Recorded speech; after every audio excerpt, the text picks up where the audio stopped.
讲座。今天我们就邀请到了来自于芝加哥大学的前招生官 Evan Cutler，sorry， 为大家讲述我们招生官背后的故事。也就是说，大家在提交你们的申请之后，将会经历一个怎样神秘而专业的流程呢？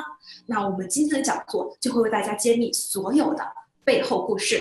那在我们开始之前，我 Molly 将会由上海的总部为大家介绍一下今天我们的两位 speaker. So let's now dive into our intro part. Oops.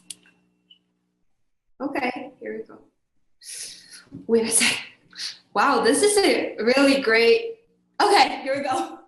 I was wondering what's happening. Okay, so now let's introduce our speaker, Evan. Yay, Evan. Yay. So this is Evan, who is now in LA, and Mr. Evan Cutlers, who is the former Senior Assistant Admission Director from University of Chicago. So, Evan Cutlers 也是我们今天的嘉宾，就是来自于芝加哥大学的前招生官。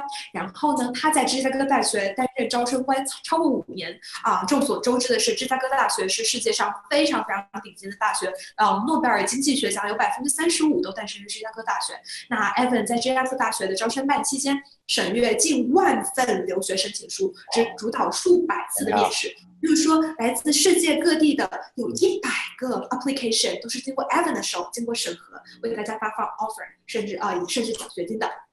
太酷了。 Evan 呢，不仅仅是说和我们的 U Chicago 有合作，更加的是与其他的 Ivy League 其他的 admission office 都有长期的交流与合作。所以说 Evan 对于常春藤喜欢怎么样的学生，会给怎么样的学生发放 offer 是有非常非常深刻的了解的。那更值得一提的是 Evan 他不仅是一位招生官，他还拥有作家、演员、音乐家等多重的身份。也就是说，今天呢，我们是见到一个非常鲜活的这样一位非常世界顶尖的人精英，为大家分享他的不仅是招生，还是一些人生大学发展、个人发展的一些经历。So that's about the Chinese introduction about Evan. I know you don't understand. And of course, Evan, you want to say hi to everyone? Hey everyone, how are you? Welcome to LA. Yeah, that's a Awesome. hi from LA. Okay, so now, so we're gonna come back to Evan, for sure, after a while. So now let's start another introduction to another of the speaker or a moderator today, who is Greg. Hey, Greg. Hi guys. Hi from Seattle. Hope you had a nice time with your family there. So Greg is the CEO of Dia Mentorship. 那么 Greg 如果之前参加过我们线上讲座的同学应该非常熟悉了，因为他是我们 Dia 的创始人兼 CEO。但我们还是有很多新朋友，所以我简单介绍一下。Greg 是杜鲁门学者协会的董事会成员Greg 在本科期间创立了全球的非营利性 NGO、NPO 组织 Moneythink。那这个组织在美国已经分布了各大洲，已经是一个有规模的组织了并被奥巴马政府命名为白宫改革之王，它也被美国众多的主流官方媒体报道。在芝加哥大学的本科期间 Greg 担任的是学生会主席的职位，他获得了美国白宫授予的最佳学生领袖创新奖。那么在研究生期间呢，他获得了盖茨全额奖学金 Full Scholarship。 OK, very cool。 然后呢，他还是美国最年轻的杰弗森总统奖获得者。大家可以猜他多少岁 ？Anyway， 然后 Greg 还受邀参加了2017年世界经济论坛 World Economic Forum，just like the picture show here. So of course, Greg is very happy to share his experience with all his wonderful background with you today as well, together with Evan. So Greg, you want to say hi to everyone? Hi guys, so excited to be here and so excited to learn from Mr. Evan Cudworth alongside each of you. Can't wait.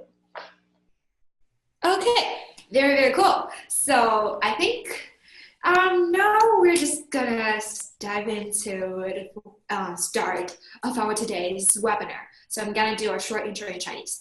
So 今天的讲座呢，那介绍我的2位讲者之后，他已经觉得非常激动，哇，我这么牛，这么厉害，得到了 full scholarship， 这边是经手了1万份的申请。那么今天我们讲座会分为哪些部分呢？第一个部分将会由我们的 Evan 为大家介绍招生办公室背后的故事。那你们的申请递交之后会经过哪些流程呢？我不是211、985的学校，那招生官更加看重的是哪些条件呢？那如果我是顶尖高校，我又如何拿到全额的奖学金呢？背后的故事就在第一个部分由 Evan 为大家介绍。那第二个部分是非常有趣的 panel discussion。那 Greg 会从西雅图，然后和 LA 的 Evan 进行一个互动和对一些深度的问题进行探讨。这样的话，大家对于这个我们的这个招生的过程会有一些更加深层次的感受。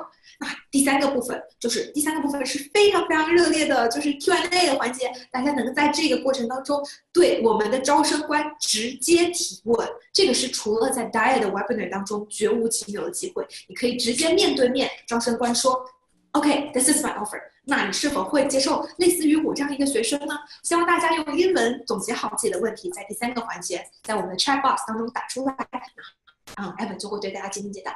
So that's the short brief introduction of today's webinar. So yeah, so much from my side. How about let's just get started and let's see what's happening inside of the admission office. Awesome. Evan, go! Excellent. Good. All right. Here we go. Welcome, everyone. Ready to follow me inside the admissions office. Here we go. All right. Are we coming through? Can we see the slides? All right. Well, welcome, everyone. I'm really excited to take you inside the admissions office from here in LA. Here's another picture of me here. Someone in the chat earlier said that I might look a little like Ryan Reynolds. This one, definitely not. I do not look like Ryan Reynolds here. I am just Evan Cudworth, but here and really excited to be here today to share with you what admissions officers are really like and how DIAD, everyone that works with DIAD is friendly and exciting and wants to help you achieve your goals and find where you want to be. So really briefly, again, here where I am, I studied English at the University of Chicago.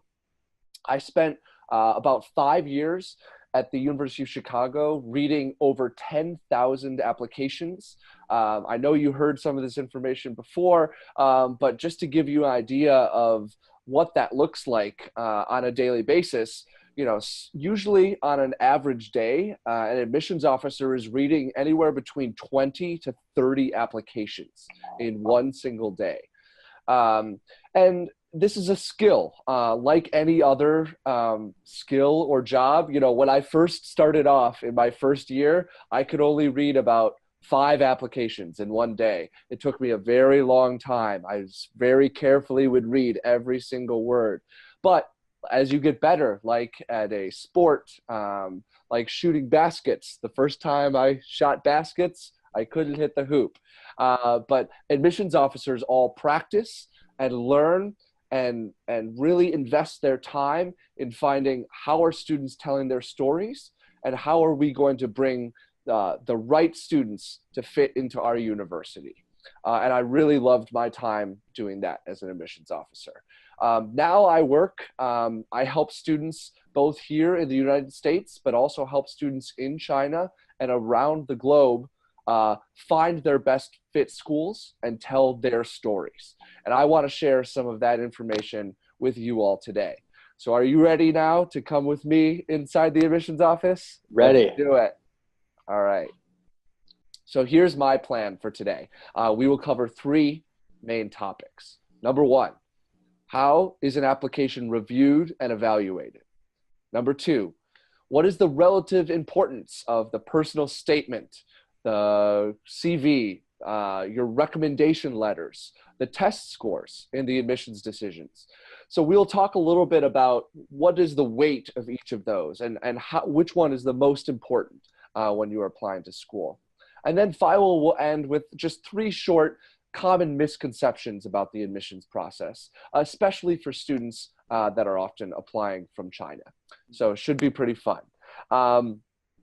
I like talking with students and doing these types of presentations. Because this is such a large webinar, it will be a little difficult to stop and do questions in the middle. So please, if you do have questions, save them all the way till the end, and you can type them in, and then we will collect them all at the end. Sound good? But hopefully I'm speaking at a good speed, and I hope we'll all be along for the ride. Awesome. All right, so number one, how is an application reviewed and evaluated? So here is what looks like a very complicated, crazy graph. But in a lot of ways, this is what every single application that is submitted will go through a process somewhat like this. I don't want to go through every single one of these points, but I want to highlight sort of two areas of this. The first one here is, I think the hard part that students worry about is, how do I get all of my materials into the school, right? One thing that I think is worth mentioning is, yes, it is important that you pay attention to the deadlines and you get everything in by the deadline. However, because you're applying internationally, sometimes your transcript might not upload properly, or something might get lost, or possibly just you forgot to upload something. Most of the time, admissions offices, if you reach out to them and let them know, they are going to be very forgiving. They still want to have your complete application. It's very important for them that they are able to count your application as complete. So if you feel like you've made some sort of mistake, don't be scared. That's my biggest piece of advice for you, is do not be scared. Admissions officers want to help you. I think many people think that we are scary, mean people who want to punish students who don't turn in their things right at the deadline. Not true. We want to help you. We want to be sure that you find a successful place. So don't be scared of those types of things. I want to talk a little bit about the how decisions are made. So you'll see this is the orange button down here. Oftentimes, applications, when decisions go out from colleges or graduate schools, there's different types of decisions they can make, right? There's admit. There's something called a conditional admit, and I think this can be a little confusing. And essentially, sometimes this is something along the lines of, we think you are mostly academically qualified to come to our school, but we still need more proof of, we need a higher TOEFL score, or we need a little bit better grades in your last semester, or we really need you to do an interview with us. So that can be, if you get something that says conditional admit, that can be confusing, but basically what it says is, we really want to admit you, we just need a little bit more information. There's also a waiting list. This is similar to the last, but we don't need more information. We could only admit a certain number of students in a given year, and we're going to have to wait and see which of those students say yes or no. So just clarifying what those sort of look like too. Finally, one of, I think, the tougher parts for international students is all of the financial forms and visa forms that you have to send out on the other side. Be sure that you are communicating with the international department of whatever universities you're applying to. They will be able to help you through that process. But sometimes if you're working just with the undergraduate admissions, or someone who's not as familiar with the international program, they might not know how to help you exactly as well. So that's why it is really important to have mentorship and to have someone who's been through this process before to guide you through that process. All right. So what actually goes into one of these applications? This is generally what will go into every application. Not every single school is exactly the same. In fact, every school is just a little bit different. And that's what makes this process, again, somewhat confusing, but beautiful in the same way, because every school is just as unique as each one of you that is applying. So I think this is all fairly self-explanatory, right? You are all familiar with, what your transcript and GPA looks like, being able to get to teacher evaluations. I think one question I get a lot of times from specifically Chinese students is, who should I go to for these teachers? Do I need to get someone that speaks English or who can write an English recommendation? Again, this will vary by where you are applying. Again, most undergraduate schools, they are looking for usually English proficient areas. In graduate programs, if you are taking more advanced math and science classes, that teacher might not be fully English evaluation. Those can often be translated, and you can work on that level. But again, it really depends whether you're an undergraduate or graduate and what type of school that you are applying to. You have to look at that on a case-by-case basis. Again, we'll talk much more about the personal statement in a little bit here, but just want to make one quick point about the supplemental materials here down on the bottom. I often get asked, what should I send to make me stand out as a student? There's no great right or wrong answer here, but I often think of it as if you wanted to impress like one of your best friend's parents, right? If you were to bring something to them and say, hey, I'm really good friends with your son or daughter, and this is something that I also do that shows that I'm talented or I'm smart or I'm good on the side, that's a really good case of something that you could include there. Something that's maybe not as good, if you're just doing sketches in your spare time and they're just doodles on a piece of paper, that's probably not as important. And you don't need to send something like that to a school. But if it's work that you have, shown to your other friends and classmates, if it has been commented upon by your teachers, those are all really good examples of things that you can include in your supplemental materials. One thing that's maybe not as great that I've seen some students start to do recently is include links to their YouTube channels where they're playing video games. Listen, I love me to play me some StarCraft sometimes, but oftentimes I think that doesn't go over very well with admissions officers. Unless you're a super top ranked student, I would say skip it. You don't need to send any of your video game videos. Sound good? Sounds good. All right. So I want to use a little analogy here, talk about the admissions committee in a little bit of a fun way. So hopefully some of you might recognize this type of format.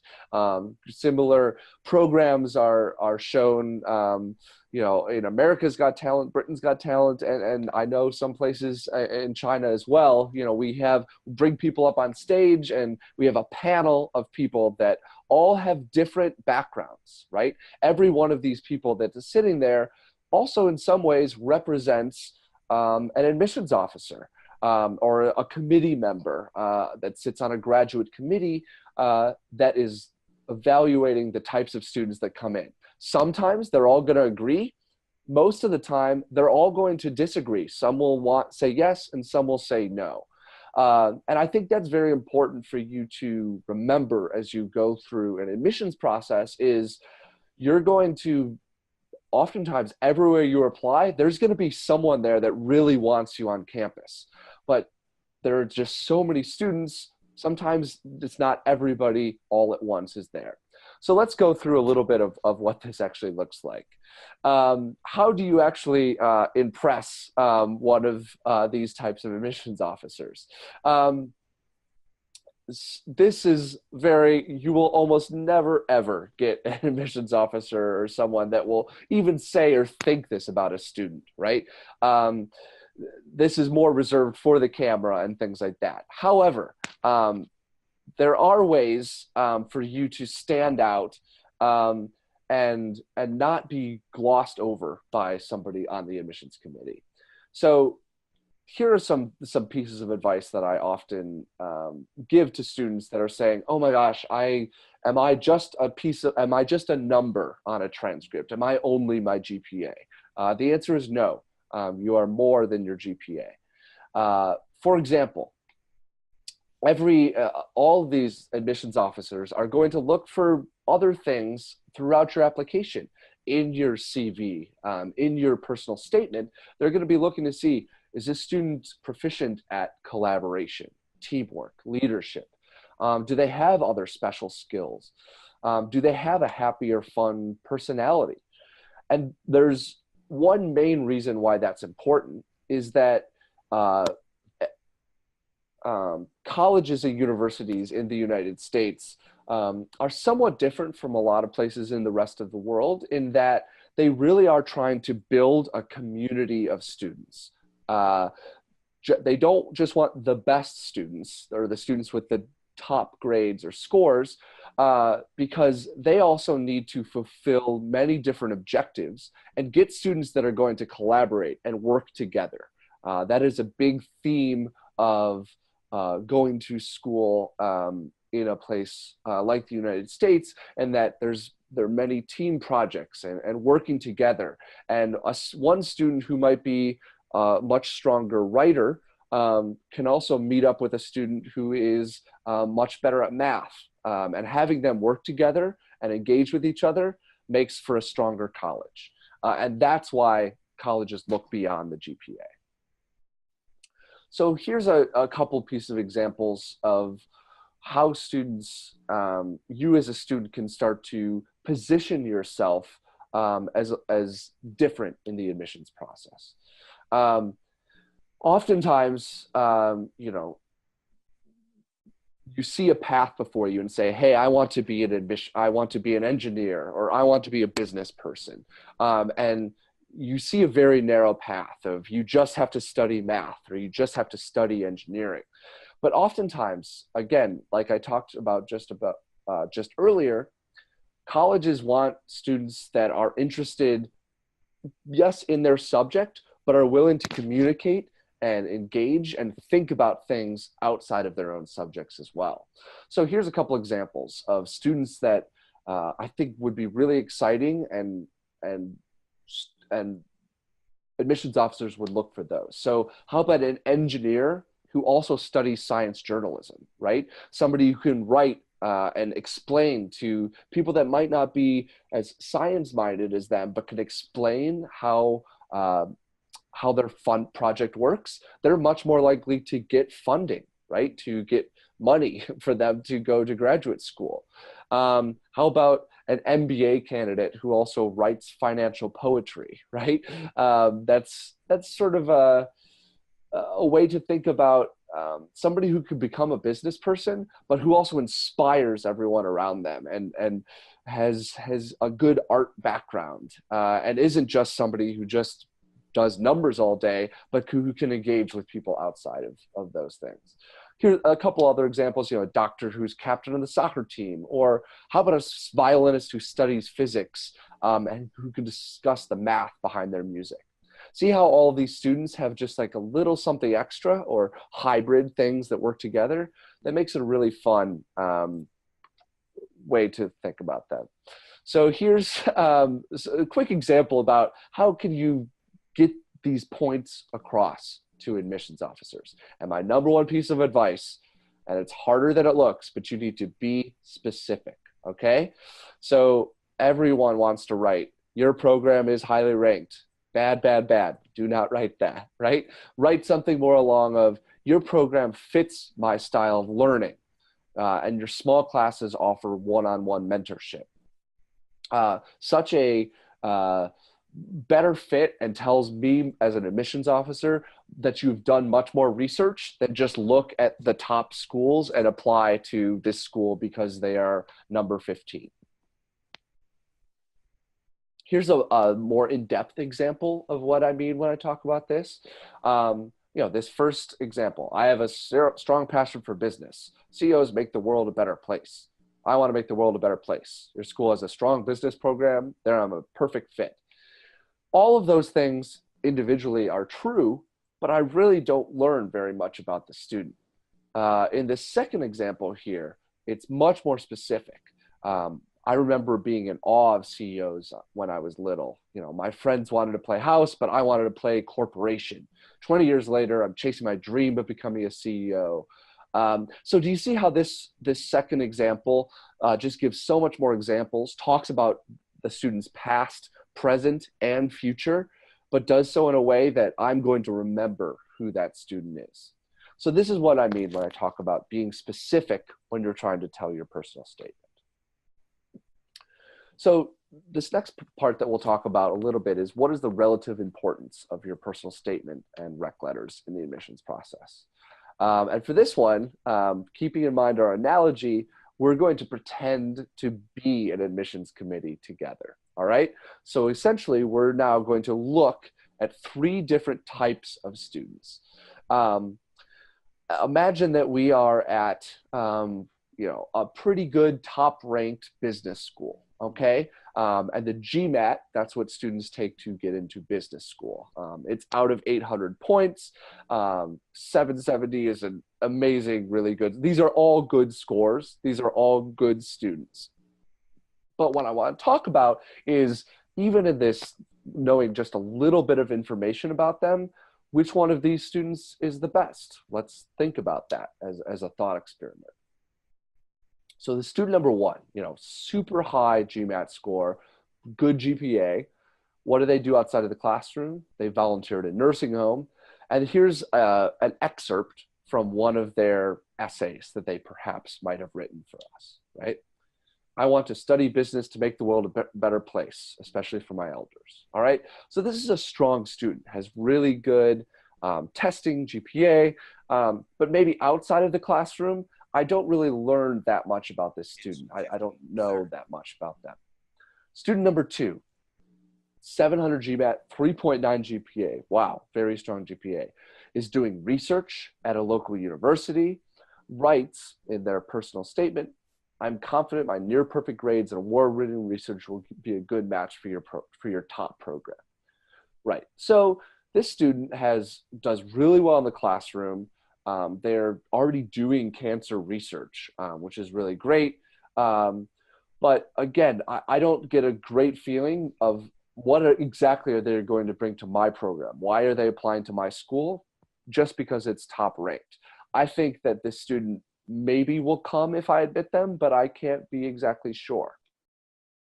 Student number 3 has a 650 GMAT and 3.3 GPA. So the weakest of these 3 students that we're looking at so far academically. But when we look at what they're doing outside of the classroom, has started her own tutoring company, employs 5 of her classmates, and writes, business is more about than just math. It requires strong vision and ability to lead a team. So I learned so much more about what this student is doing outside of the classroom as well. So when I go back, if I'm an admissions committee, I essentially have to thumbs up or thumbs down on each one of these types of students. The answer really here is, though, any one of these students could be a thumbs up. Any one of these students could be a thumbs down. It really depends on what am I looking for at a given year. Sometimes what happens is when applications come in, there's a ton of students who all look like student number 1. And after we've admitted 2 to 3 of them, we're like, okay, we also need to look at a different type of student. So maybe we'll take 1 student number 3 or 5 student number 2s because we really want more students doing cancer research at our school. So really why I want to drive these points home to you is if you see yourself in one of these students, say, hey, I'm a really good tester, but maybe I'm not doing that much outside of the classroom, that's okay. That's still great. You are still going to find a college home. There's a place for all three of these students in college and graduate school. So you can find all of that there. And again, there are no wrong answers. All three of these students really could be a success, which is really fun to work with. So that sort of, that ties up sort of the second part of our admissions area. I hope you're feeling a little bit stronger about, what types of things are admissions officers looking for? What type of student are you in this process? Now let's close with really quickly with just 3 common misperceptions about the admissions office. So the misconception number 1, I must avoid stereotypes of international applicants. This could be a little confusing, right? So some students are like, oh my gosh, should I hide the fact that I play the violin? I heard it's not good to play the violin. No, it is totally fine and good to play the violin. But going a little bit beyond and showing why are you interested in these things? Why are you passionate about what you actually do? For example, who are your favorite composers, or what have you learned from studying music that might also help with the university? Being able to answer the question why. I put up my W for why. That is really the most important thing. So it's great there are no stereotypes, only stereotypes that you don't have an answer why to. Number 2, there are secret rules to the admissions process. I often hear all the time, they're like, okay, but if I get 2 more points on my TOEFL and 1.1 on my GMAT or on my GPA, I'm in at this school, right?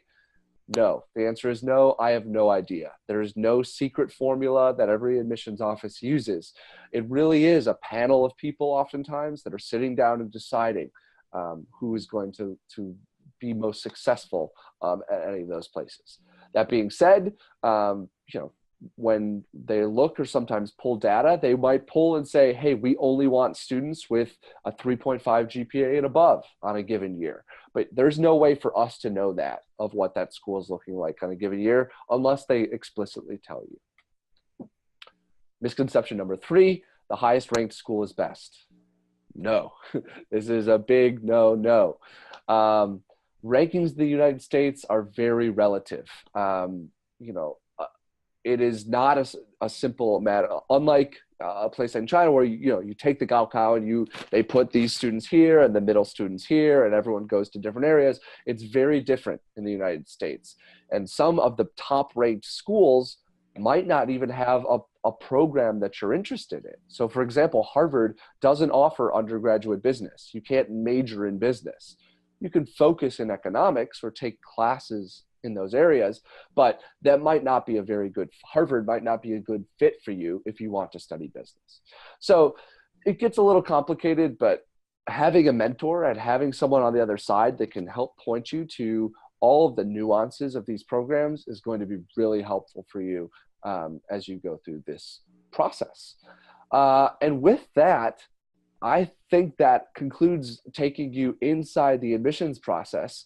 Here's me, Simon Cowell, throwing it back over to you, but hopefully this was fun. Hopefully you got feeling a little bit better, and I'm looking forward to answering your questions in a few minutes. Awesome. Good.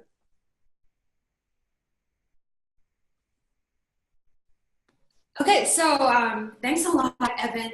That was really, really helpful, and I am sure that people feel better about their admission. And then thanks for all the advice on the reception, on all those tips. So it has been really helpful. So now we are going to start our panel discussion. So I'm going to speak in Chinese. 所以呢，刚刚Evan 为大家介绍很多非常非常独家的一些想法和秘籍，也刚刚有提到说。Best school, that's no like 那不是一个唯一的标准，所以说大家对于这个招生的过程应该有个非常全面的认识，成绩 GPA not everything, OK？ 那我们现在呢，为了更加深入的了解一些 insight， 那我们就由我们的 Greg 作为 moderator 和我们的 Evan 进行一个 panel discussion. So Greg, I start now? Terrific. Well, first of all, Evan, thank you so much for these great insights. I hope everyone can join me in just a little thank you here. Truly terrific. Yes. I used to be an actor as well, so I really do love the applause. Hey, and totally worth just awesome insights. Really, really helpful. And I think the better we understand that, the better we can do. So sincere appreciation here. A couple questions that come up that I want to just dive right into on our panel today.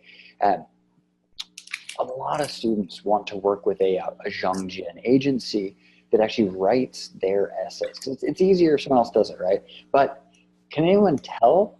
And if they can tell, what happens to my application? And is it better to work with a mentor instead? Excellent. This is a great question. I think one of the biggest problems and scary things that is happening in especially Chinese admissions today. So first of all, I'll let you know two things.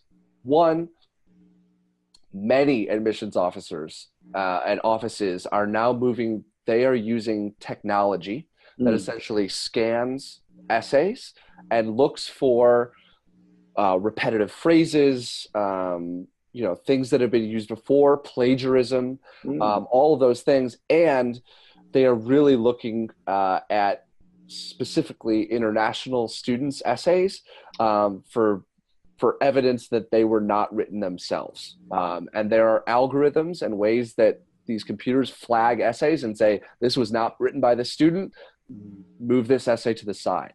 So it is even like 2 to 3 years ago, it was just starting to be used in some areas, and the technology has become much more affordable and become very necessary, because what has happened at certain colleges is that students have used these agencies and they show up on campus and they can't read or write at the level that they were supposed to, and they are failing out of the college, and that looks really bad for the school, and they want to avoid that at all costs.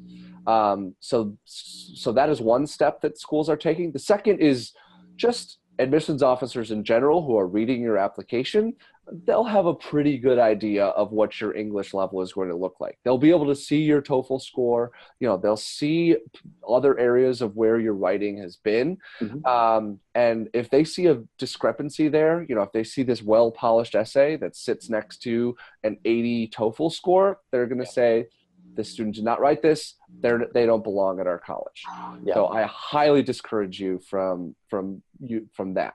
Having a mentor who can help you brainstorm and maybe do some small grammar edits for you, that is a-okay, and that's fine. Hey. But please do not have someone write your essays for you. That is so interesting. I'm glad you're sharing that, because there's a lot of rumors that go around with, but this agency does a good job. But you're right, if a computer and if technology are working with an admissions officer, there's nowhere to hide. And so you want to have your best shot and not get caught cheating. That's a really, really good point. Thank you. Can we get our second panel discussion question?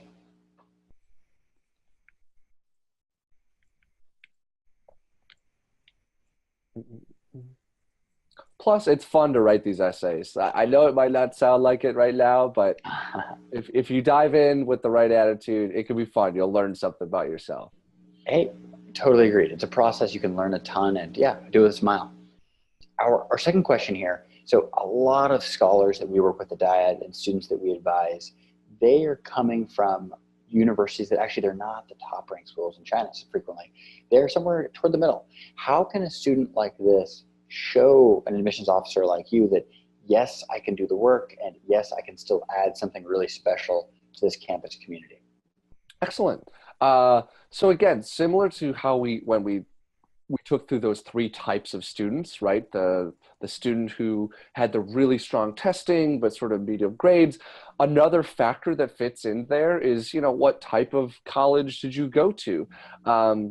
You're really going to be looked at in the context of other students that are coming from your same place, and not be compared to students in other places.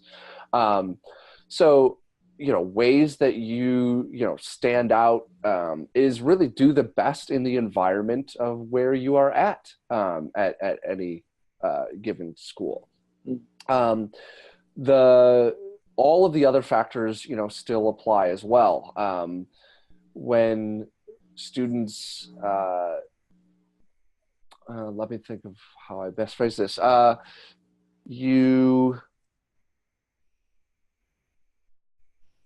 actually think I basically, that I've sort of answered that already. Yeah, you're going to be looked at in the context of whatever your school is. And, sometimes admissions officers are going to know, where your university is ranked, and sometimes they are not going to know. And they're really just going to say, hey, we know that this student comes from a university and that's good enough, and we want them at our program.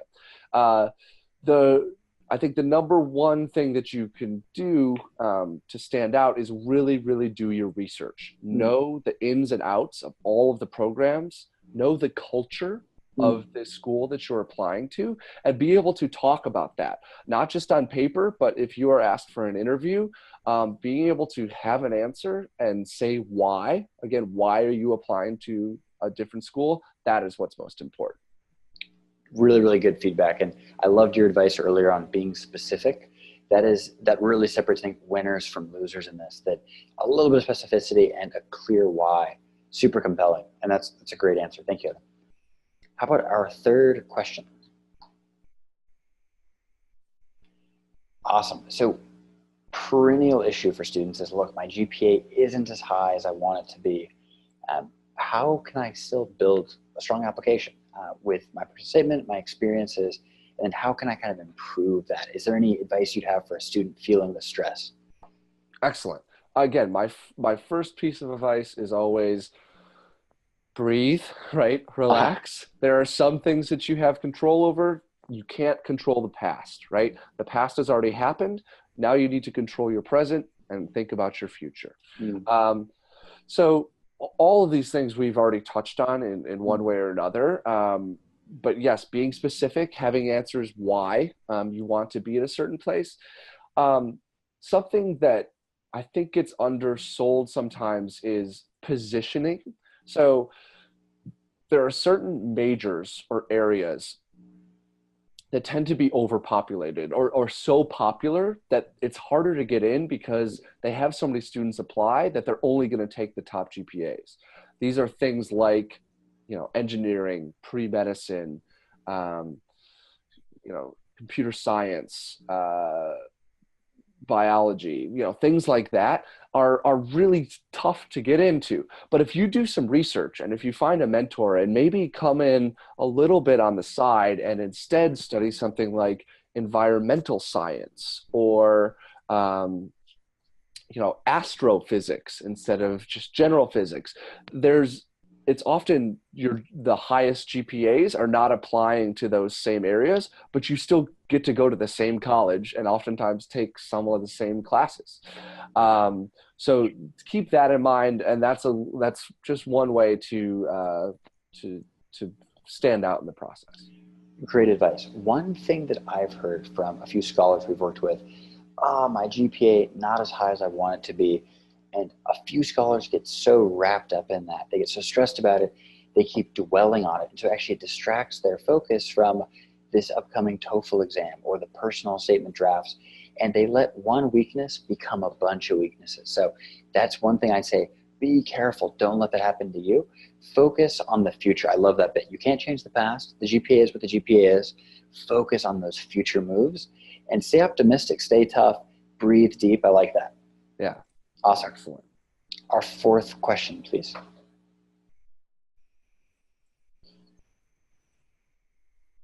Perfect. We're going straight to student Q&A. Yeah, so there's no first question. I know interested and Greg just cannot stop, but the third session I believe is the most exciting part of our whole webinar because we got a lot of questions from our students and our scholars out, so we can just go directly into our Q&A, which is really interesting and engaging. Next one.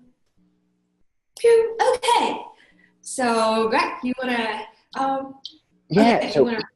Evan, you hit on this a little bit in your talk. I'd love to drill down and get a little detail because some of us are crazy about just we're so curious. What do you do in the morning versus the afternoon versus the evening? Do you talk with other admissions officers? What do you talk about? I'd love to get some of that nitty gritty. Excellent. Good question. So admissions officers are people just like you. We wake up and sometimes we don't want to get out of bed. Sometimes but most days we really do, because it's, we chose this profession because we believe in higher education and we want students to get a really great education. And we get a chance to do that every day.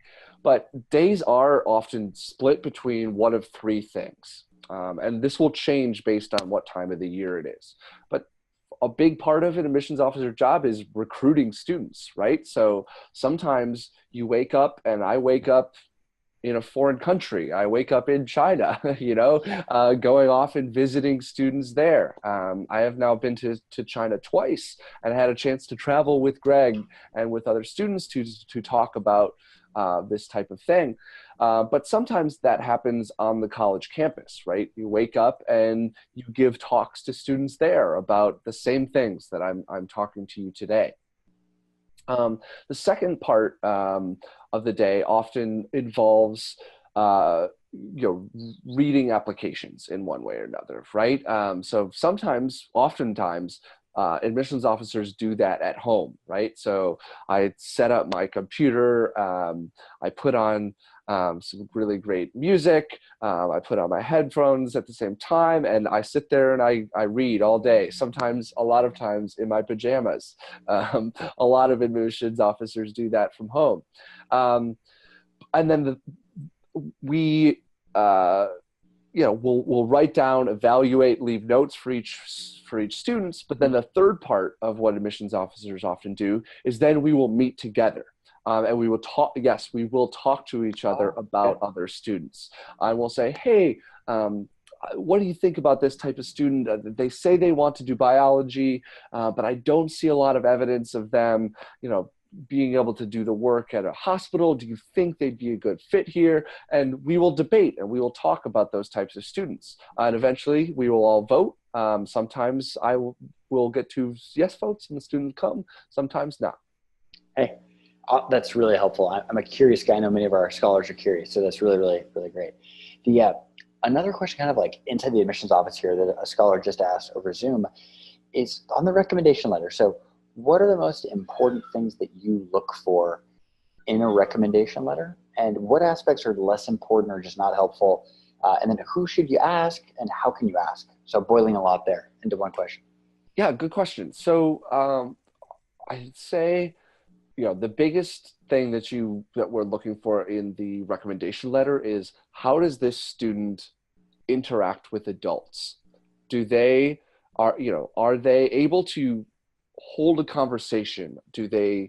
Are they impressive? Do they listen? But do they both talk and listen? Do they communicate well with adults? And I think that's something you can't really get anywhere else in the application. And even oftentimes your recommender is not going to write down communicates very well with me, but it will come across in many other different ways, right? This student, asks good questions, or this student is a good leader in the classroom, and really I can count on this student to step up and lead when other students don't. So that's really the main thing that we're looking for in the things that we're not looking for are, oftentimes like long strings of adjectives, things like, like friendly, smart, intelligent, XYZ, right? Those things don't really tell us that much about you, right? Anyone can just write a bunch of adjectives, but we want to really see those words in action and see what they mean outside of the letter. That is really, really good advice. So those of us trying to get an excellent recommendation letter, let's think about those actions that we've done. Where has this professor seen us do a great action, that research project maybe they can speak in more detail on? Because that's more helpful than a long list of positive virtues. Because one of those shows, the other one tells. We want to show rather than just tell. Excellent, I like that. A second question from Zoom here is on internship. So how, as an admissions officer, would you evaluate an internship? Does it matter if it's a big brand name, or is it more important the responsibility that a student accomplishes? So internships are becoming more and more important, I think, every year. And I think they're such a really great way to get exposed to things that you oftentimes students had to wait a lot longer before. They'd go all the way through school and say, oh my gosh, now I want to be, work at a hedge fund or work at a bank, and then they do an internship and they're like, oh no, gosh, this is not what I wanted at all. So I think, first of all, like, that's what's most important. You should be doing something because you're interested in it, you want to do it. Don't just take an internship just because you think it's going to get you into a certain program, because it's going to be a waste of time. If you don't like doing what you're doing, you're probably not going to be very good at it anyway. That being said, I'd say if you're doing the internships in the United States, brand names can be somewhat important, but I'd say less so. We really want to see students that, did you do any actual work at the internship, right? What did you produce at the end? Were you able to get some sort of recommendation letter from who you worked with that says those things that I mentioned earlier? That's much more important than just, say Goldman Sachs and you didn't do anything, right? You got everyone's coffee. Like, that's not as important.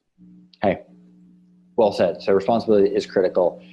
Awesome. You can also get a brand name, but not the most important aspect. How? Good.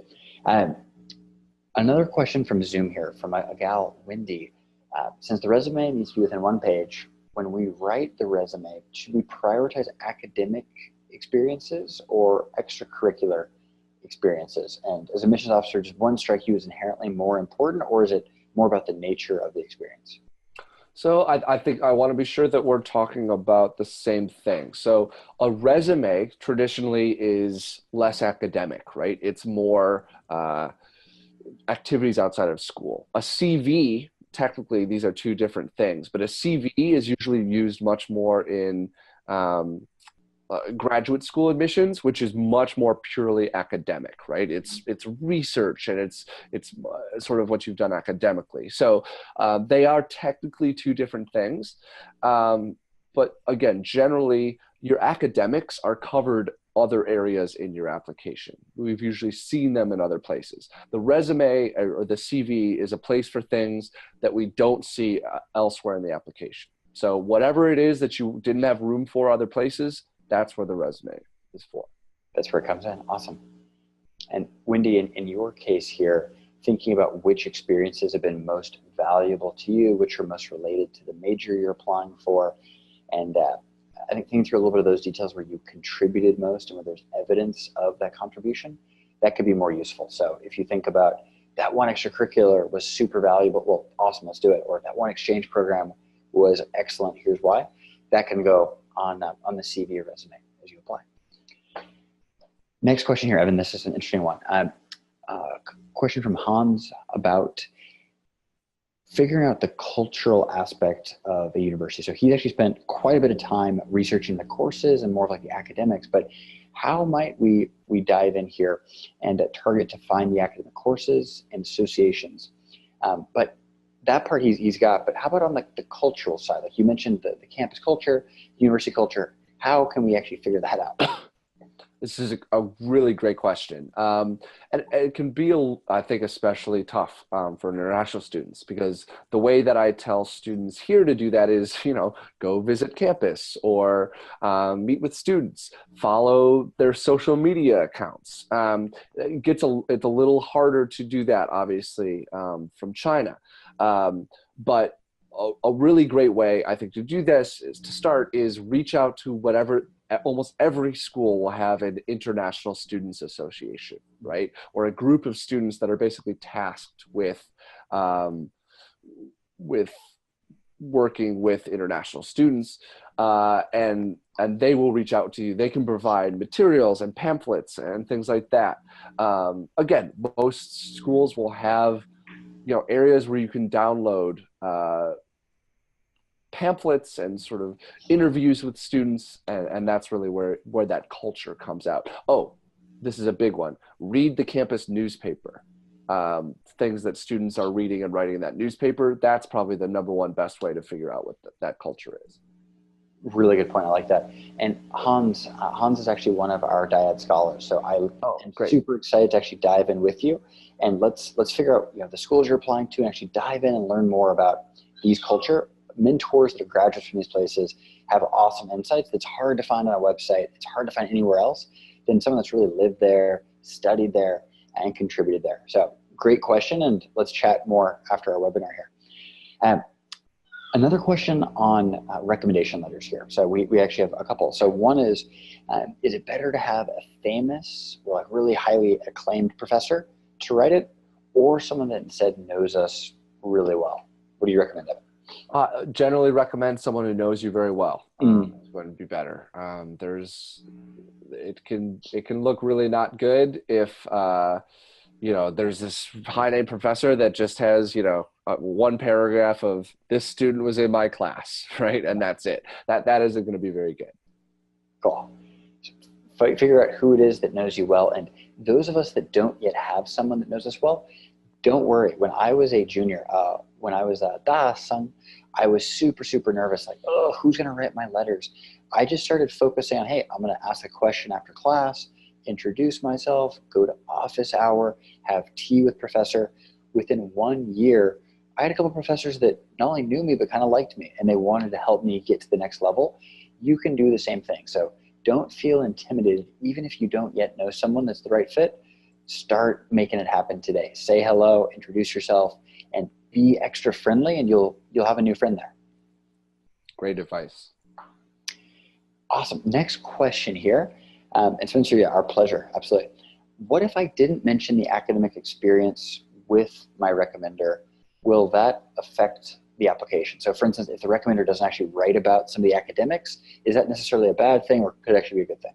It could be a good thing too. It really depends. It's all about balance, right? Chances are, if you're getting 2 recommendations, one of them is going to be really academic. It's okay if the other one isn't. It would be not good if none of your recommendations are academic at all. Hey, Bing Yao Shi is actually another one of our Dyad scholars, and with tremendous experience outside of academics. So I think in your case especially, that strategy can actually be a good one because it brings more of your background to life. So that's really great. Now, we are actually running out of time because we have so many good questions. Our Q&A number 2 here on the screen.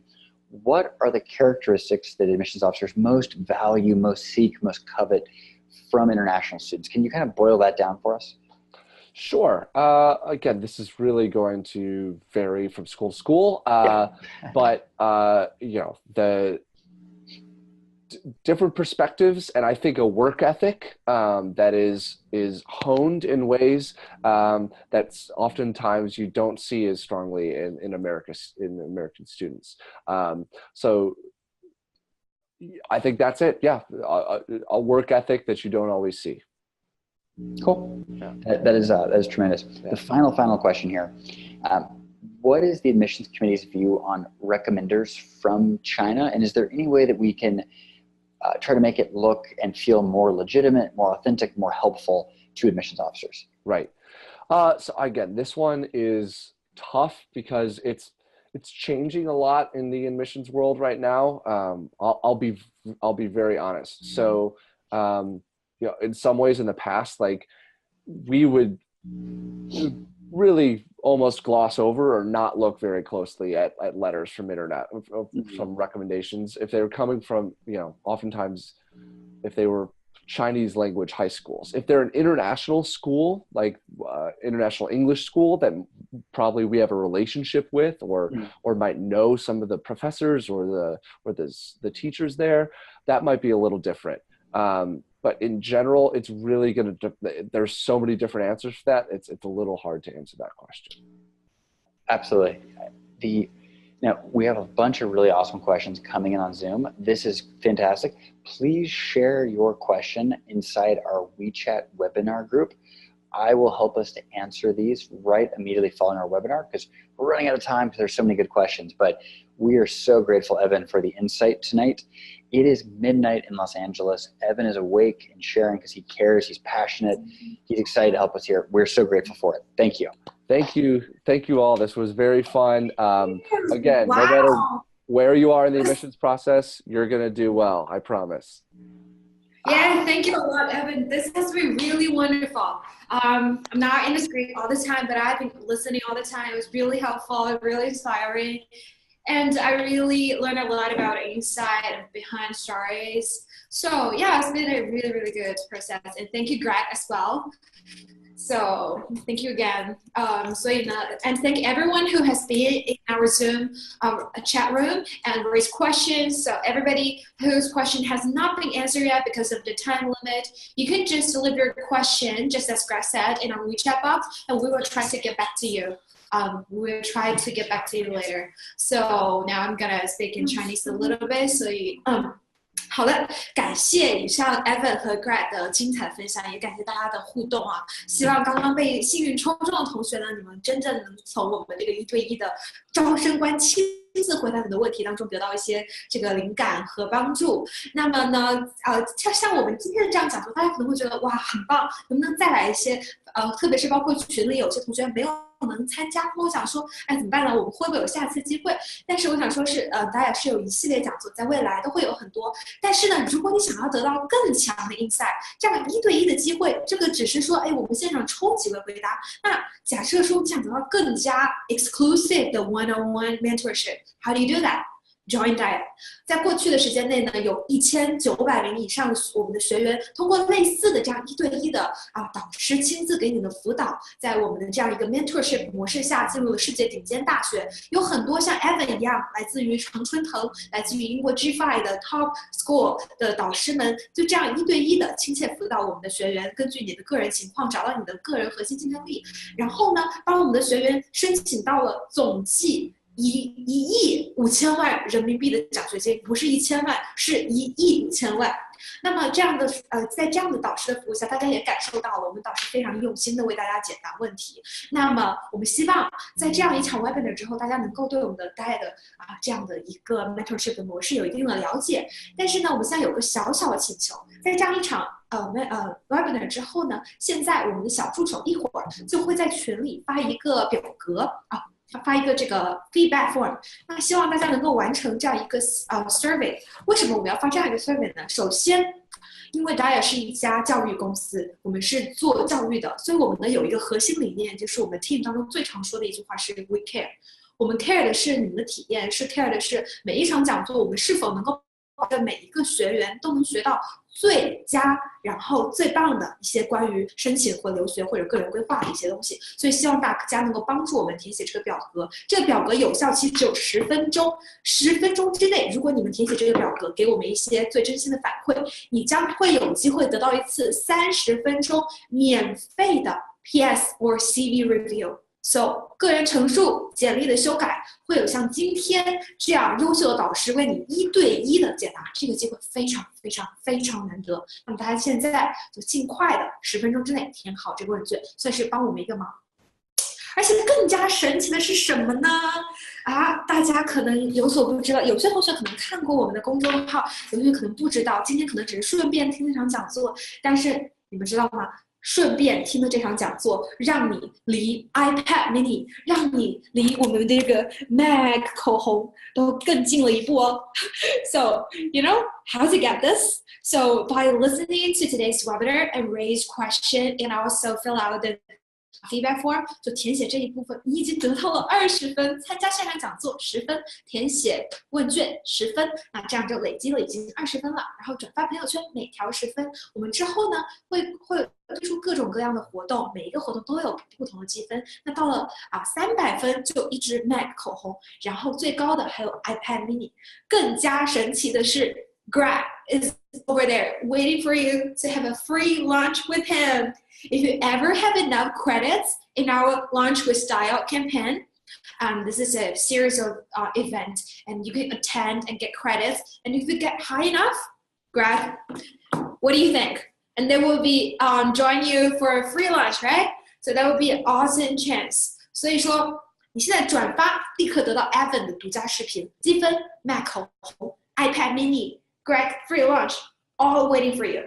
所以说，大家今天来的非常非常值得，大家可以关注我们现在屏幕上的达雅公众号，并且或者是咨询我们的小助手，或者在群内留下你们对活动的问题和期许，我们就会在接下来的一系列的活动当中给大家提供最强最强的 insight， 包括 offer 的建议，还有你们最想要的口红也好 ，iPad mini 也好。So I guess that's all for today's excellent, awesome, terrific, whatever, great webinar. So again, thank you, Evan. Thank you, Greg. And best wishes for Thanksgiving Day with your family. So happy Thanksgiving to Greg. Happy Thanksgiving to Evan. Happy Thanksgiving to everyone who is now today joining us with Daya Global Network. So with Daya, you not only connect with Seattle, you not only connect with Los Angeles, you connect with the whole world. We got a whole world here. We got mentors from everywhere, scholars from everywhere, just waiting for you to join. 所以说，快来加入 Daya 的全球网络，以及并现在我们的达燕飞行赛，接下来2周超级密集的活动。今天晚上从华东师范大学的这样一场 workshop 开始，接下来我们会在各大高校，同济、复旦、上交、上外、华师大，还有江南大学一系列的活动等待大家参与。那么今天我们的讲座就到这里结束了，也希望大家多多关注我们的公众号，期待接下来的这个活动。So, okay, I really talk a lot. So that's really, really the end of today's webinar. Greg, you want to say bye to everyone? Thank you so much for coming tonight. It is late in Seattle. It's late in Los Angeles. We are so excited to share. We are building an amazing global network, and we can't wait for you to join us. Dyad Launch is the perfect opportunity. We're grateful for each of you joining in, whether you're in Shanghai, Singapore, Beijing, Guangzhou, Yunnan, North America, Europe, wherever. We're building an amazing global network. We're so excited you're part of it. Thank you. Shishini. Thank you. So next time, join us again with our global network and more awesome events coming. So everybody, see you and have a great afternoon. Hope to see you in more coming events and get you free lipstick. See ya. Bye, Greg. Bye-bye.